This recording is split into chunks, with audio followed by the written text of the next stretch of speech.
pray for our teacher. I pray that you be with him in the mighty name of Jesus. And at the end of the day, we shall have cause to glorify your name in the mighty name of Jesus. For in Jesus' name I've prayed. Praise the Lord. In the month of January, like we said previously, we are looking at the source of justice. The source of justice. And we have looked at diverse ways to which we can identify the source of justice. I think at some point we were able to agree that the only source of justice is God. The only source of justice is God. Because only God is just. People can try, people can make effort. Sometimes we have designated places that we expect to get justice from, but at times it might not be always the case. But we understand that God is consistent and is just. Our topic for today is talking about incorruptible leaders. Can we say that together? Incorruptible leaders. We've been told of our introduction, so I won't go much into that. But from our topic, we understand that what we want to look at is leadership. And not just leaders now. We are looking at leaders that cannot be corrupted. That cannot be corrupted. We are studying from the book of Deuteronomy chapter 16. Deuteronomy chapter 16. Our first lesson says, God's command to appoint credible leaders. God's command to appoint credible leaders. Deuteronomy chapter 16, verse 18 to 20.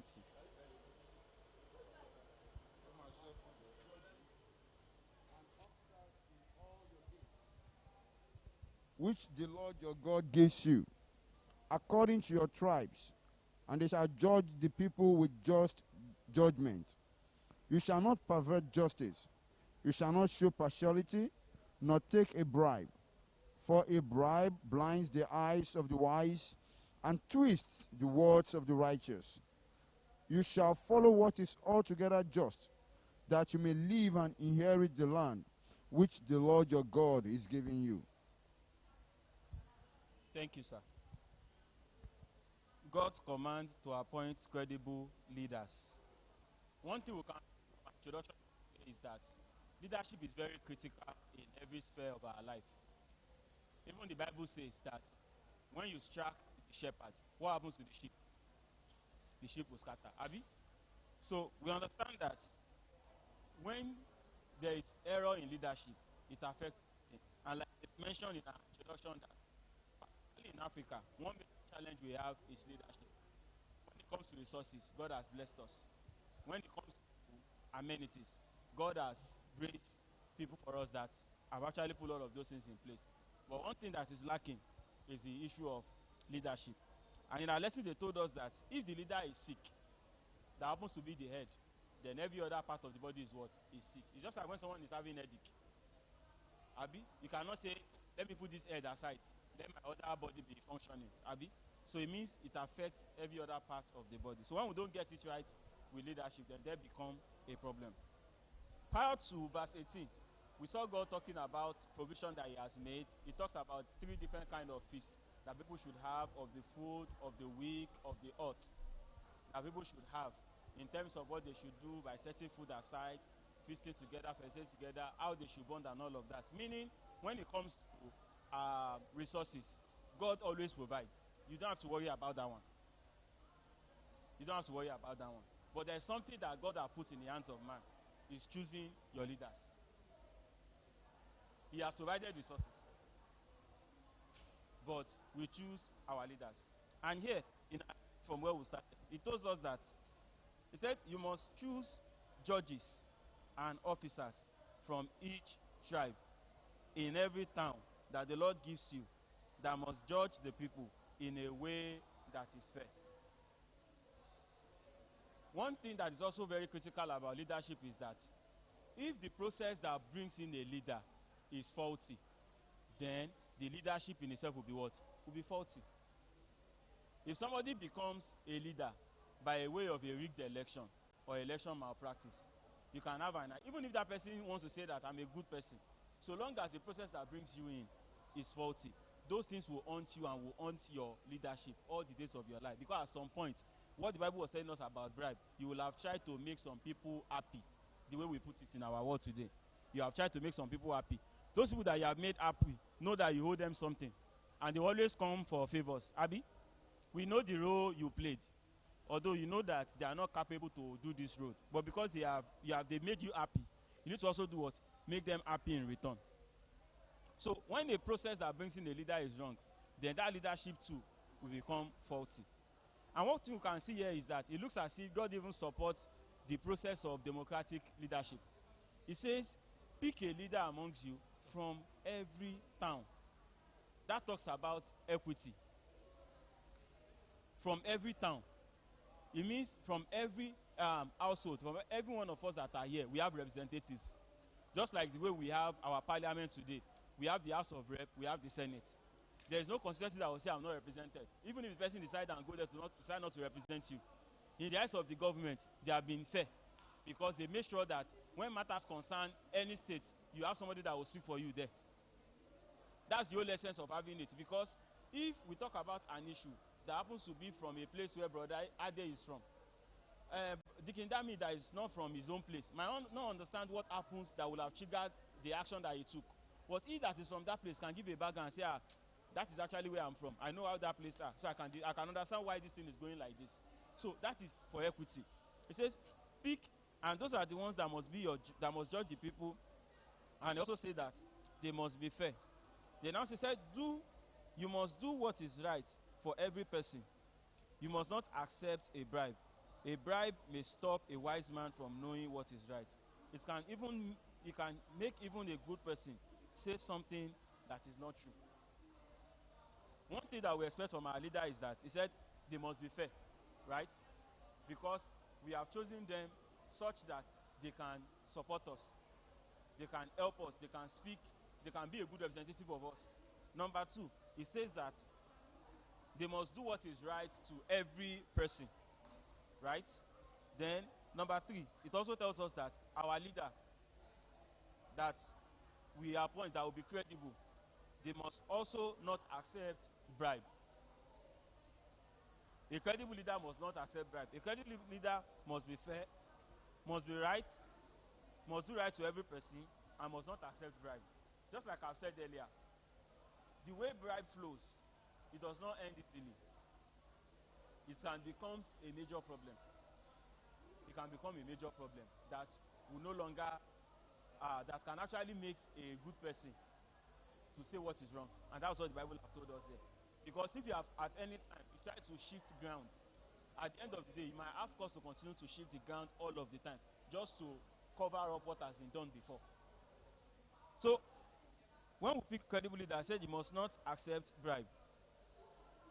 And today, when we look at our world, it becomes something that is very pervasive. In fact, somebody will say that it's not possible that you find somebody today that has never paid bribe before.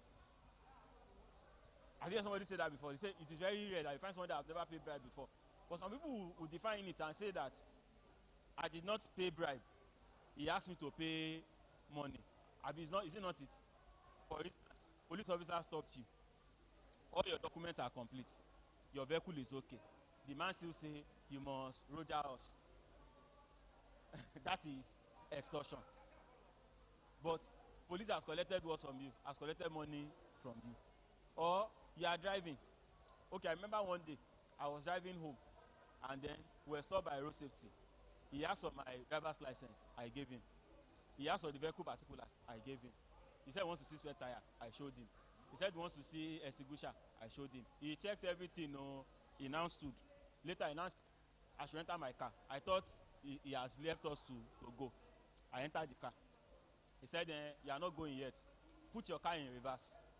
I put the car in reverse while he was still running. At the same spot, he went to the back. He went to go and check my reverse light. He said, okay, no problem. On your right trafficator. I on my right trafficator. He said, okay, no problem. On your left trafficator. I on my left trafficator. He said, okay. He said, oh yeah, step on your brake. I step on my brake. He said, hey, only one of your brake lights is working, one is not working. Do you understand? So, the guy said, it's an offense. I say, but sir, how do I know that my brake light is not working? I'm the one that will match the brake.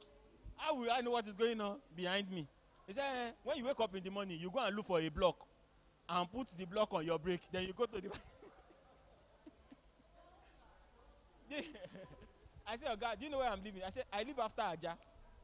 If I don't leave my house by 4:30 a.m., I'm in trouble. So when I wake up 4:30, I'll first go and look for a concrete block. I'll place it on my brake. I'll now go to the back and say... But that's on the lighter note. That day, the guy didn't collect money from me anyway because I had to beg and plead. I said, okay, now that I know. But do you know that another time, a policeman stopped me on the mainland. And the guy checked everything was fine. And he went to my tires. He started counting the bolts on my tires. He was checking my tire size, that everything was fine. The guy said, I will just leave you, but do you know that there are over 1,001 offense on the vehicle? You have passed everything. He said, you can never pass everything, except I don't want to arrest you. So, people that we pick as credible leaders must try to be right to all persons. You are supposed to be correctional officers. You are not meant to be somebody that punish people, for a lack of a better word. So, what we are learning today is that when God commands that we should appoint, is a function of every one of us, because we partake in it. God provides resources. God made man. Men choose their leaders. Another election is coming next year. Some of us will say that whether we vote, whether we don't vote, they already know who will win. They will become leader over every one of us. And like the Bible have put it, they will still tell you that they have picked, in fact, they might even say they have picked from Jide's hometown to come and represent your state.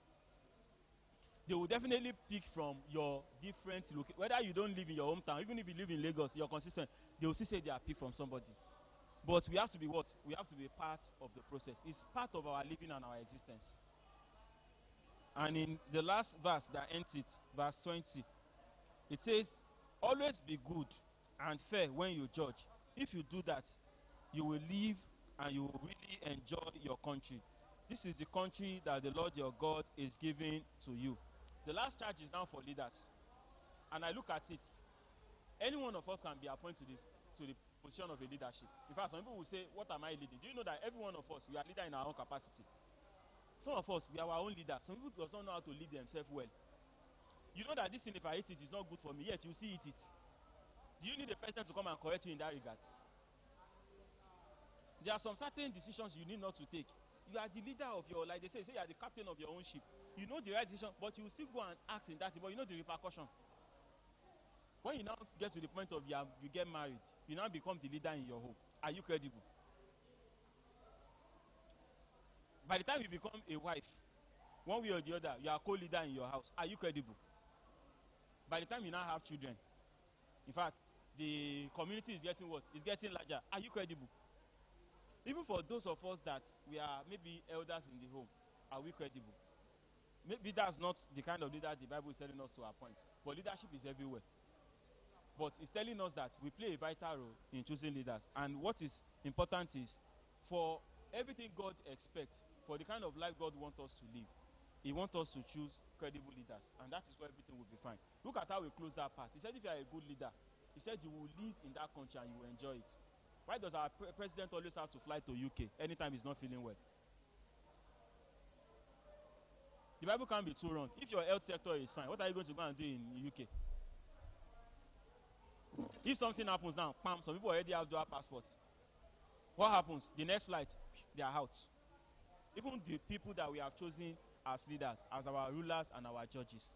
Like we say, they said the judiciary is the old people we have selected as leaders and as judges. And that is why choosing them is actually a very great task that we must all partake in. So long as you are 18, so long as you have a PVC, even if you don't have, go and get one. Partake in it. Even if they say, those of you that voted for that party is 2, your vote has counted. It's counted 2. One day to count for more. But partake so that you will say that today now, if they say somebody, if I don't vote for somebody that is not doing what I like, I won't be paid because I didn't even vote you in the first place. I'm only waiting for you to do and go. So that I'll go and retry again. So it is important that leadership affects everything that we do and we take a good part and a good portion of it. It is critical that we take our leaders will ensure that they are fair, they must do what is right, and then they must not take bribe. And this is very important. The second part of our lesson says, refer matters to higher officials. Refer matters to higher officials. We are studying from the book of Deuteronomy, chapter 16, and also chapter 17. For the lesson of today, our topic is incorruptible leaders. Incorruptible leaders. Incorruptible leaders are leaders that are credible. They are leaders that are credible, and that's what we look at in our first lesson. And also, those that are incorruptible leaders are those who consider as higher officials that we are looking at. Deuteronomy chapter 17, verse 8 to 11. Deuteronomy 17, verse 8 to 11.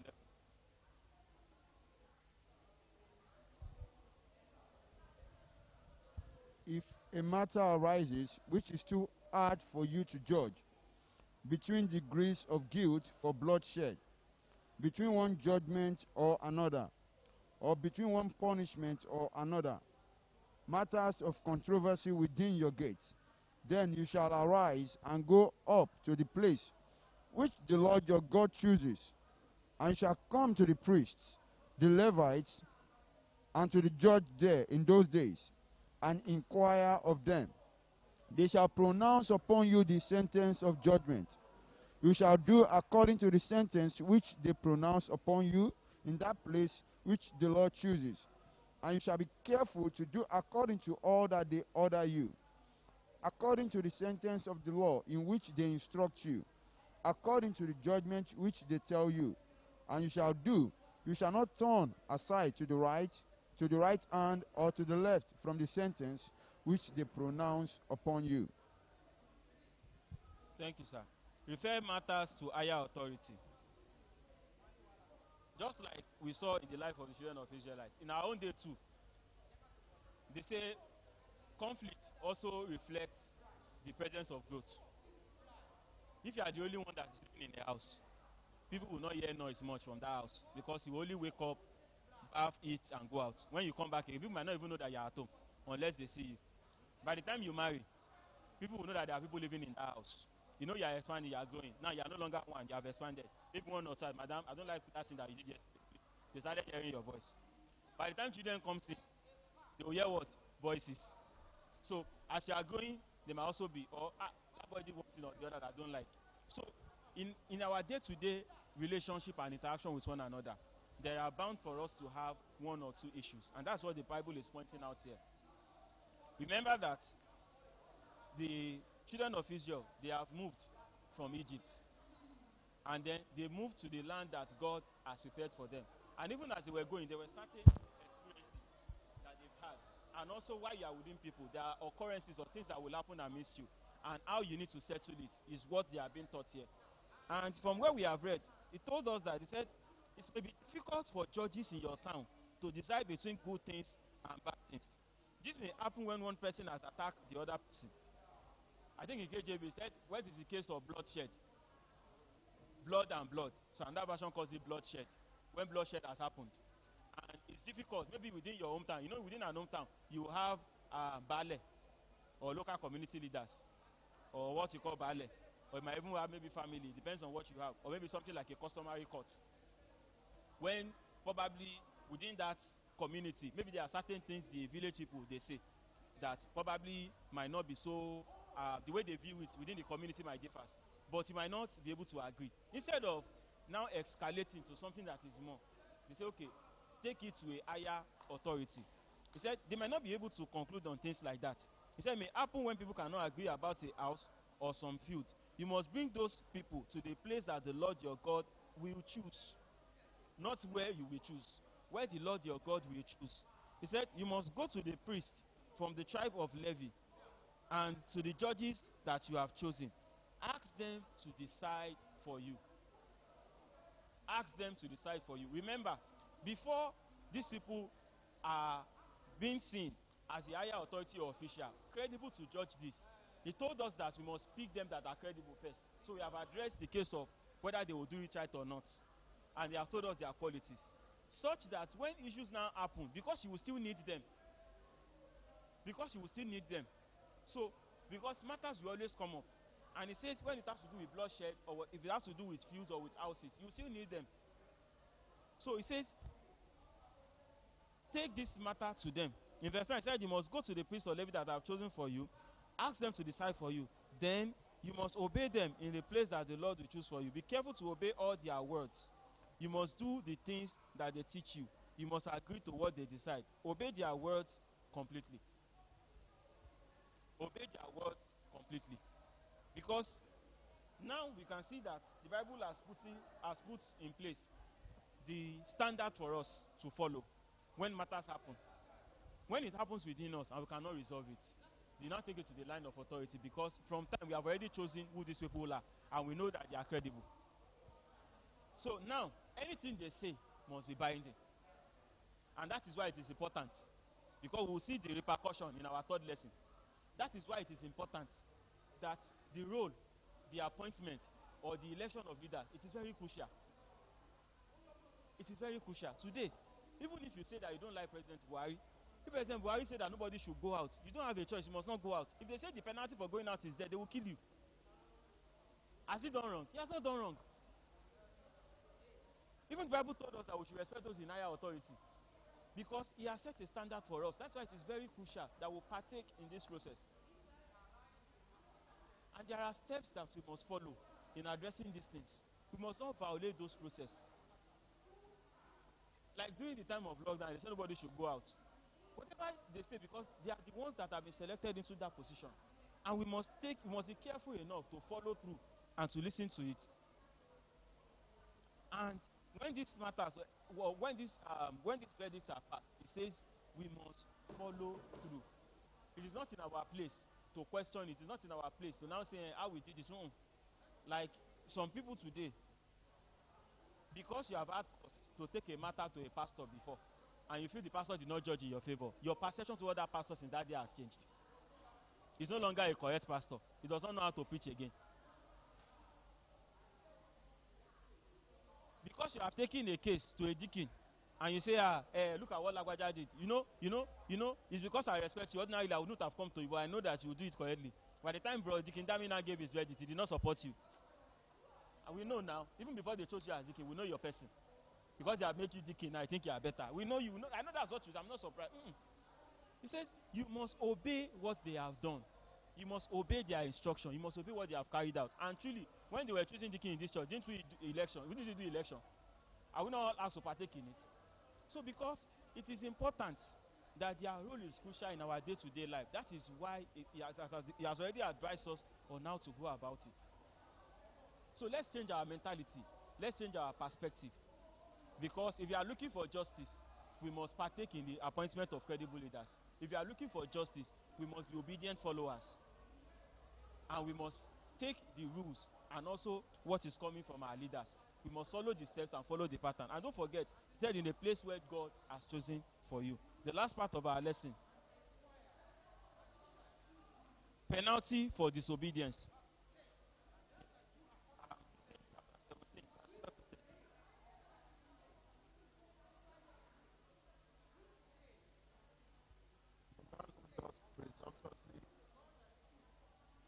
Who stands to minister there before the Lord your God, or to the judge, that man shall die.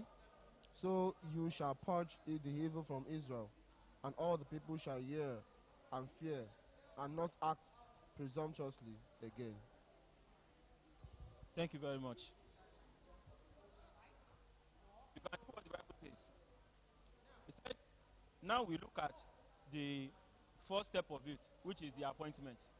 The second point of it, when we have appointed and there are issues, they said that we need to follow. And also the command that we have been given in terms of obeying and also taking the counsel and the judgment. Now, the last part of it now says that if you now refuse, then becomes the penalty. It is clear. He said the person must be what? Must be killed. Must be killed. In fact, I don't know where I was reading. We were talking about the witness that saw that person must start the stoning. Must start the stoning. Then others too. We now stone that person. What the person has done. So, here, they were telling us that he said people must do this so that they must show reference to God. When God has made a command, it goes beyond man. Because it now goes beyond that authority that we have refused to obey. it now goes back to the person that has set that law. Sometimes when the pastor stands in front of us, all we see is just the pastor. When the leader stands in front of us and then we talk about the leader, all we see is the leader. But you are forgetting that there's somebody that has actually put leadership in place. If God will not allow it, it will not come to be. So long as they've occupied that position, then you must be obedient. And if you are not obedient, it says in that verse 12 and 13, you must kill any man who will not obey the judge or the priest. The judge and the priest and stand near the Lord your God and do what he says. So you will be completely removed from bad things from Israel. Then all the people will hear about it and they will be afraid. They will not refuse to listen to the judge or priest again. Imagine if in our country today, anybody that is disobedient, don't cross the highway. You cross the highway, they kill. Don't throw refuse on the road. You throw refuse on the road, they kill. The next time if you are driving on the road, will you throw refuse on the road again? Today, you hear of several things. There is mobile court. There is last one that they are doing their own court. There are some offenses you will commit. Right there and then, that's when they will pass the judgment. They will say they already have the judgment book. They are not have been appointed. And they will tell you that this person sits in the authority to pass the judgment based on the hierarchy, Abi. And they will say because of this that you have done, this is your penalty. Some people will say, I will pay the money part. Don't let me do the service part. And then we pay our way through. But the thing is that, does it now mean that the position of referencing God is out? Or bringing that reverence, not to use the word fear now, that reverence, has it gone away? For every act of sin that everybody has committed, there will always be repercussion for it. There will always be repercussion for it. Because if God has given a law and a command, and you act in contrary to it, it will definitely come back to play out. So it is important that we obey our leaders. It is important we follow after those rules. And it's important that when judgment comes, we take it from whoever has been placed to us as higher authority. Either in the church, who represent the levy, or the judges, who represent government. Because there is the role of government, which has in place as judges, and there's also the role of the church that has in place as the priest. So we must obey when counsel or judgment has been given, and we must act in tandem with it. This is our lesson for today. Incorruptible leaders. We look at God's command to appoint credible leaders. We looked at referring matters to higher officials, and we also concluded with penalty for disobedience. Penalty for disobedience. We'll give time for contributions and questions now before we take our golden text and our take home. Question, contribution. Contribution, question. Contribution, question. Incorruptible leaders.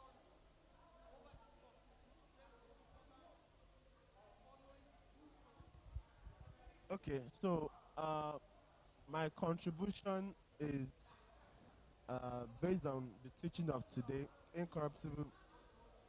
Okay, my contribution is that based on today's lesson, corruptible leaders, I want us to bring the context to Nigeria, where we are right now, and we need to apply it.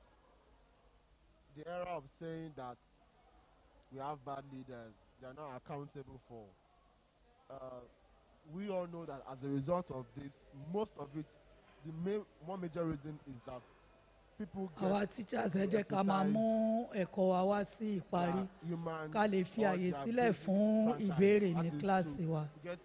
Ẹ jẹ́ ká máa mú ẹ̀kọ́ wá sí ìparí ká fàyè sílẹ̀ fún ìbéèrè àti àfikún. But it's just a plea and admonishment to us that as far as that we have gotten to that age where we can exercise this right, we need to get our PVCs. We need to stop saying, leave them, let them do what they like. It is definitely going to affect us. It is definitely going to affect us one way or the other, because it is where we live. It's where we run our businesses. It's where our families are. Except we don't want to accept that fact. So, election is fast approaching. what are we doing about it? For us not to have incorruptible leaders, we need to get our PVCs. Let us bring it out to all our family members, our friends.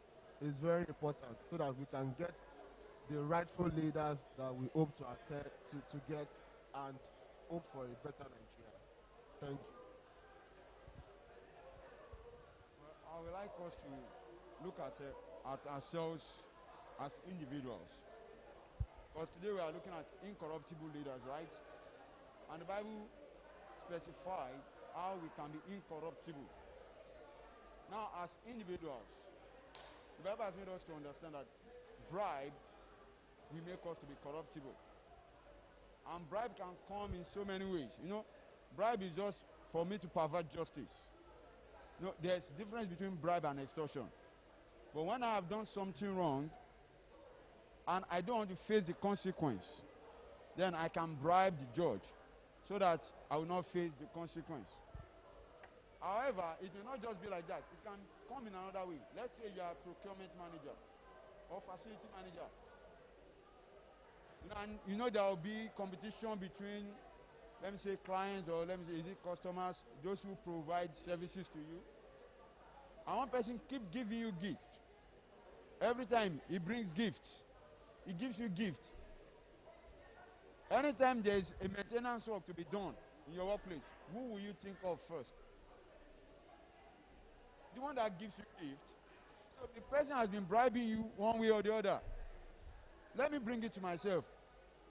I'm in academics. And I have students that always come to my office and say, sir, mo kàn ní ra wá ní ìfún yín ni. Sir, mo kàn ní kí n fún yín lélẹ́yìn ni. Shirt tí mo rí, fine, mo ní kí n ra fún yín, wristwatch tí mo ra fún yín.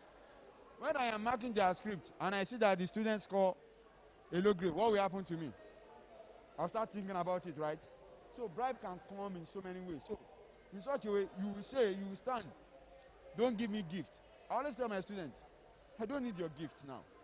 If you want to give me gift, after your graduation, even buy me car, I will show it to the rector. I will show to the governor that this is one of my students, former students that gave me this gift. But when you are giving it to me now, you are going to pollute my mind. And you make me to start. So, that's how we can stand against being corruptible. Don't accept bribe from anyone. And the Bible also says we should go to higher officials. There are some matters that will be beyond our own knowledge and our reasoning. And thank God, during the service today, some people know less than you are.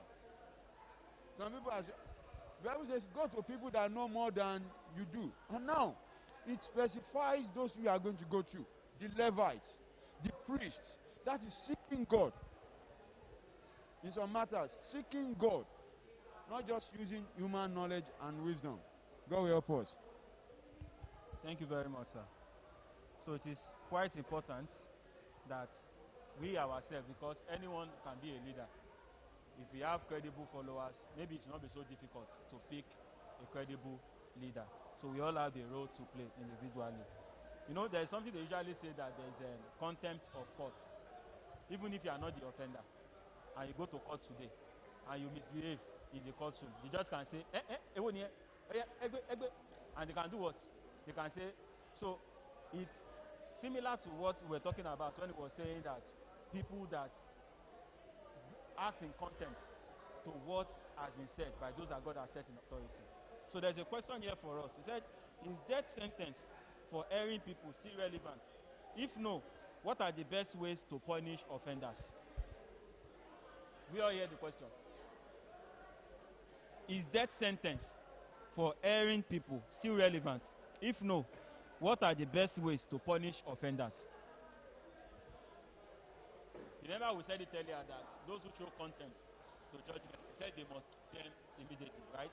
And he's now asking us that, is that death sentence, is it still obtainable? If we say no, it no longer obtains. So how do we now punish offenders today? Sister, do you want to help us? Who wants to help us? How do we punish offenders today? I said that's why we have prisons now, correctional facilities, to aid people in their with cooperation and bring them back to society. I think we have a system of mercy now in our days that doesn't call for the blood of anybody because of what they have done. So I think that's why. So what if it happened in the church?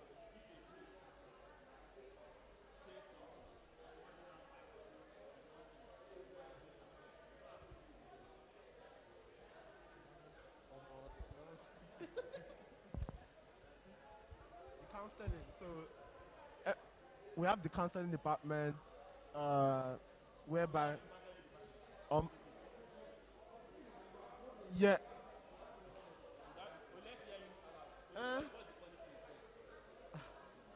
The thing is that punishment. Maybe if the person is serving in some capacities, the person can be relieved for some few months or to underlearn or to relearn those series of mistakes he or she did. Then when realize that by maybe the committee that is in charge of it, realize that yes, the person has come to a realization of this, what he or she has done, then maybe a contribution can be made if it can be come back to that position, or maybe another role that maybe can fit in more, than so. Before the kid, let me put another perspective to it. The whole essence. No, you want to contribute. The whole essence of this kill, he says that so that you can get rid of that evil away from among you. That's why that punishment is applicable. If somebody sees that this person was killed because of this contempt, nobody will do it again. That reverence will come on the people. So how do you achieve that? I'm not contributing. I just want to ask a question, because if you are saying ẹ jẹ́ kí a máa gbàdúrà. Now, the repentant Boko Haram, how many of us agree that they should not kill them? When the government says they want to rehabilitate, we are all shouting, why are they rehabilitating? They should do what? They should sentence them to death. Is that not what we are all shouting? See, at times, the offense depends. The magnitude of the punishment will depend on the magnitude of the offense. That is why, even now, we see campaign all over, don't use death sentence. When you murder, the sentence will still be death. But you can't just say because somebody maybe did not obey the traffic law, and now say, yeah, come on, death sentence straight away. Ẹ jẹ́ kí a máa gbàdúrà. That would be like using a sledgehammer to kill a fly. You understand? So the magnitude of your punishment will be dependent on the magnitude of the offense. That's where I see it. I remember when I was in secondary school, and they wanted to get rid of Agbero in Lagos. I think it was a colonel then, the current leader of NDLEA. It was Colonel Buba Marwa, was the military administrator for Lagos State. Lagos State used to be very rowdy. I remember one morning when we were coming, we were around CMS area, and there's always traffic. In fact, when you are approaching that point that takes you to Marina, there's always traffic, not because of anything, because of Agbero, that somebody wants to collect money. And that fateful morning, we just saw that military men just stormed CMS that day. Even if you are not a conductor, the way conductor used to hold money. The soldiers, know what they were doing? They would tie their hands to the back and they would throw them inside that lagoon. Ẹ jẹ́ kí a máa gbàdúrà ní kíláàsì wa. It was drivers that was identified their Ẹ conductor. jẹ́ ká máa gbàdúrà. Conductor is my conductor. Torí táìmù ti lọ, ẹ jẹ́ ká máa gbàdúrà. CMS was always free. Anytime we are going to, sometimes you will have faced traffic from Leventis or from Akpogbo in the morning when you are going to Via or Balende. That day, everywhere there was just sanity everywhere. Nothing like Agbero again. You enter buses conveniently, you take off and all of that. That did it. At that time, it looks as if it is very grievous that if you carry somebody and throw inside water, that person will die. They will say they did not kill the person, but even in the church of God, a dúpẹ́ ní ọwọ́ Ọlọ́run fún ẹ̀kọ́ tí a gbé yẹ̀wò láàárọ̀ yìí. A rí pé ẹ̀kọ́ tèmi kò sí pé àwọn kan ni à ń bá wí nínú ẹ̀kọ́ tèmi. Gẹ́gẹ́ bí aládarí, a rí pé ní kọ̀ọ̀kan wa náà nínú ilé wa, aládarí ni a jẹ́ ní ipò kan báwo ni a ṣe ń ṣe sí nínú ilé wa gẹ́gẹ́ bí aládarí báwo ni a ṣe ń ṣe sí nínú ilé wa gẹ́gẹ́ bí ẹni tá a fi ṣojú pé ìwọ ló wà nínú bíbá báwo la ṣe ń ṣe ìdájọ́ sí gẹ́gẹ́ bí aládarí ká tó wá mú wá sínú ìjọ káwa náà tó la mú wá sí.